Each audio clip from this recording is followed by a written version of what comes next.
নমস্কার, আমি অপু। মমতার চটি চাটা লোকেরা সাবধান হয়ে যাও। যারা বলছো না যে যখনই পশ্চিমবঙ্গে এসআইআর শুরু হবে তখন কি আপনারা রাস্তায় নেমে আন্দোলন করবেন, প্রতিবাদ করবেন, একটা দাঙ্গা লাগানোর পরিস্থিতি সৃষ্টি করবেন, সাবধান হয়ে যাও। কারণ সেন্ট্রাল দিল্লি অর্ডার দিয়ে দিয়েছে যে যারাই আন্দোলন করবে তাদের বুকে গুলি করা হবে।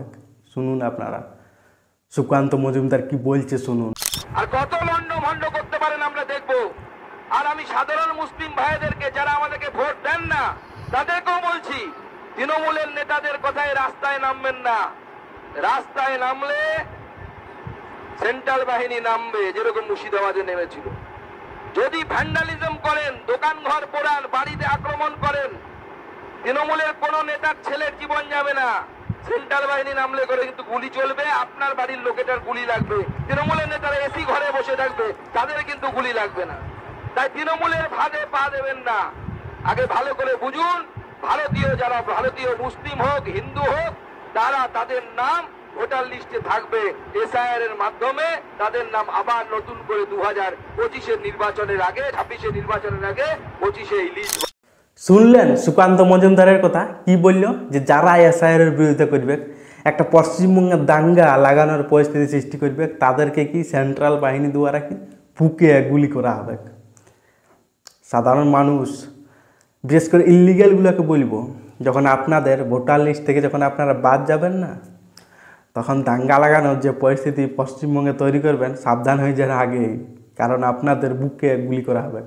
যারা ইলিগেল আছে, বেসিক্যালি আমি তাদের বলছি, যারা অবৈধভাবে পশ্চিমবঙ্গে আছে, পশ্চিমবঙ্গে থাকে, পশ্চিমবঙ্গে কি একটা দাঙ্গা লাগানোর পরিস্থিতি তৈরি করছে, সাধারণ মানুষকে বিভ্রান্ত করার পরিস্থিতি তৈরি করছে, রাজনীতিকে প্রভাবিত করার চেষ্টা করছে, সেইটাকে কি করতে চাইছে সেন্ট্রাল এসআইআর দ্বারা কী করছে, সেই ভোটার লিস্টে তাদেরকে বাদ দেওয়ার চেষ্টা করছে। বলা হচ্ছে কি যে মোটামুটি 1.5 থেকে 2 লক্ষ মতন, বলা হচ্ছে 2 লক্ষ নয় 2 কোটি মতন কি পশ্চিমবঙ্গে ফ্যাক ভোটার আছে, তাদেরকে বাদ দেওয়া হবে। আর এইটার জন্যেই এই রুলিং পার্টি যে আছে তৃণমূল সরকার, কি তাদের এত ভয়, যদি এতজনের ভোটার লিস্ট থেকে বাদ চলে যায় আমি তো হারিয়ে যাব। তারা কি করছে, সাধারণ মানুষকে উস্কাচ্ছে। বলা আছে কি যে আপনাদের ভোটার লিস্টে থেকে বাদ দিয়ে দেওয়া হবে, কিন্তু যারা পশ্চিমবঙ্গের রিয়েল নাগরিক তাদের কি আদৌ ভোটার লিস্ট থেকে বাদ দেওয়া হবে না। কারণ ভোটার তালিকায় সংশোধন এসআইআর আগে হয়েছিল 2002 সালে, আর এবারে ঘুরিয়ে ভোটার তালিকায় সংশোধন হচ্ছে 2024-25 এই সালগুলোতে। আর এই যে মানে কি বলবো, রুলিং পার্টির নেতারা উস্কিয়ে দিচ্ছে সাধারণ মানুষকে, আপনারা বলছে রাস্তায় নামুন, আন্দোলন করুন, এসআইআর বিরোধিতা করুন। ক্ষতিটা কাদের হবে আপনারাই বলুন। সাধারণ মানুষের গুলি কাদের উপর চলবে, সাধারণ মানুষের উপর। বহুত ইলিগালও থাকবে, রিয়েলি যারা পশ্চিমবঙ্গের নাগরিক তারা কিন্তু রাস্তায় নামবে নাই। রাস্তায় কারা নামবে, যারা ইলিগেল, যাদের ভোটার লিস্ট থেকে যারা বাদ যাবে তারা। আর ইলিগেল যারা, তাদেরকে তো সেন্ট্রাল বাহিনী ছাড়বে না। দিল্লি থেকে করা, যাকে বলা হয় বার্তা দিয়ে দেওয়া হয়েছে, নো টলারেট, কোনো সহ্য করা হবে নাই। এই জন্য আগেই বলছি, নেতা মন্ত্রীদের উস্কানিতে রাস্তায় নেমে আন্দোলন করবেন নাই।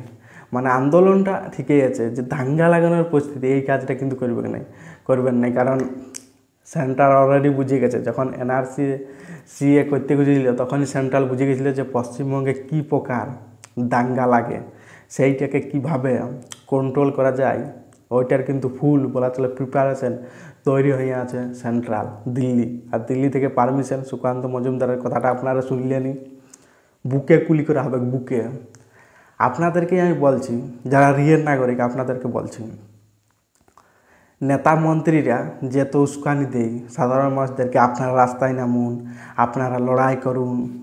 কবু দেখেছেন কোনো নেতা মন্ত্রীকে রাস্তায় নেমে আন্দোলন করতে? তারা পেছন থেকে কি আগুনটা ধরিয়ে দেয়, নামুন। তারপরে সাফার কাদেরকে করতে হয়, ভোগ কাদেরকে করতে হয়, সাধারণ মানুষকে। জেলে যায় কারা, সাধারণ মানুষ। মার খায় কারা, সাধারণ মানুষ। যত কিছু অত্যাচার হয় সাধারণ মানুষদের সঙ্গে। আর যারা নেতা মন্ত্রী তারা কি আরামসে এসি রুমে বসে বসে ভাষণ দিচ্ছে, এই কাজটাই করছে। রিসেন্টলি যেমন আপনারা শওকত মোল্লার কথাটা একটা ভাষণ শুনলেন, কি বলছে যে ইউটিউবার দেখলেই কেলাও, মানে সরকারের বিরুদ্ধে বললেই তারা হচ্ছে কি বিজেপি সাপোর্টার সরকার। তারা সেই শওকত মোল্লা কি বলছে যে ইউটিউবার দেখলেই কেলাও। উনি নিজে বললো যে আমি নিজে খেলাবো না, সাধারণ মানুষদেরকে উস্কিয়ে দিচ্ছে যে ইউটিউবার দেখলেই খেলাবে। এইটা উনি নামবে না, জানে।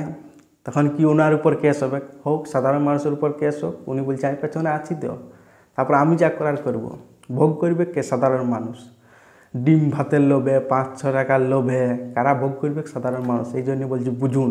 আর রিসেন্টলি কি সায়ন্তিকা না অয়ন্তিকা হিরোইনটা, মহা চটিচাটা হিরোইন, উনি কি বলছে যে বিজেপি যদি এসআইআরের একটা ভোটার বাদ যায় না, কি বললো, তাহলে কি বিজেপির লোকেদের ঘর ঘেরাও করা হবে।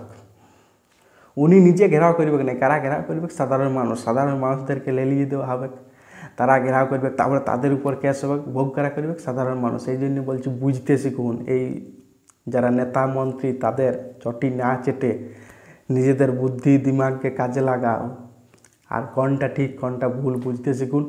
এসআইআর হবে কে? এসআইআর কংগ্রেসও করেছিল, এসআইআর বিজেপিও করবে। ভোটার তালিকায় সংশোধন হবে কে? তাদেরকে তো জানতে হবে কোনটা রিয়েল ভোটার কোনটা ফেক ভোটার। ভোটার তালিকায় সংশোধন হওয়াটা অনিবার্য, এটা সংবিধান ইলেকশন কমিশনকে অধিকার দেয়। এটি কোর্ট কোনো হস্তক্ষেপ করতে লাগবে। 2002 সালে হয়েছিল, এবার 2025 সালে হবে। আর যে ফেক ভোটার, বিহারে তো দেখলেনি মোটামুটি 50-60 লক্ষ ফেক ভোটার বাদ চলে গেল। পশ্চিমবঙ্গে তো বলাই হচ্ছে কতজন। আর যারা দাঙ্গা লাগাবার পরিস্থিতি সৃষ্টি করার কথা ভাবছেন না, তাদের বলে দিচ্ছি সেন্ট্রাল বাহিনী দ্বারা বুকে গুলি করা হবে, বুকে। শুনলেনি সুকান্ত মজুমদারের কথা। এই জন্য বলছি সাবধান হয়ে যান, সতর্ক থাকুন। সতর্ক থাকলেই ভালো, কারণ রাজায় রাজায় যুদ্ধ হয় আর উল্লু খাকড়ার প্রাণ যায়। সাধারণ মানুষরাই তাদের জীবন ক্ষতি করে। এই জন্য বলছি যারা রিয়েল ভোটার তাদের কিচ্ছু হবে না বলছি। যারা ইলিগ্যাল তারা ভোটার তালিকা থেকে বাদ যাবে কি, তারপরে তাদেরকে বাংলাদেশে ডিপোর্টও করা হবে না, তিহার জেলে ডিপোর্ট করা হবে।